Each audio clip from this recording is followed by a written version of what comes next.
Hello' guys, এই ৰাতিখন আহি পিনি ৰৈ আছোঁহি মাল লগ ক'বৰ কাৰণে। পুহিকণ ভাই, নোমল ভাই পৰি আছে আমাৰ এতিয়া, লগতে আমাৰ উমাকান্ত। কিহৰ কাৰণে আমি বহি আছোঁ,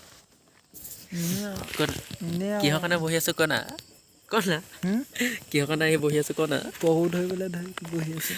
পহু ধৰিবৰ কাৰণে আমি বহি আছোঁহি আহি পিনি। পহু মানে আপোনালোকে ইটো পহুৰ কথা নাভাবিব আকৌ দেই, গম পাইছে চাগে এনেকৈ বহি আছোঁ যেতিয়া ৰাতিখন আৰু কিহৰ কাৰণে, মানে লগৰ এটা মাল লগ কৰিবৰ কাৰণে আহিছে। কিন্তু কাকো নক'ব আকৌ দেই, আপোনালোককে কৈছোঁ। মাল লগ কৰিবৰ কাৰণে আহিছে, আহি পিনি এতিয়া বহি আছোঁ এনেকৈ চাৰিটাই।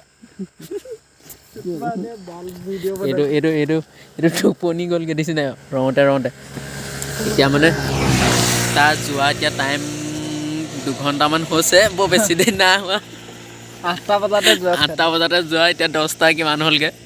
আমি কেইটাই ৰৈ আছোঁ, কি কৰিব পথাৰত কৈছোঁ ৰাস্তাত। দীঘল পানী ফাংচনো শেষ হ'ল। ফাংচন চাবলৈ যাব হ'লেও পোৱাগৈ নাই আমি এতিয়ালৈকে বৰ্তমান।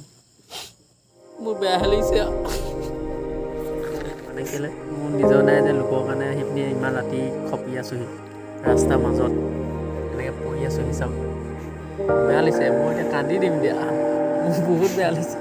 বিহুৰ দিনাখন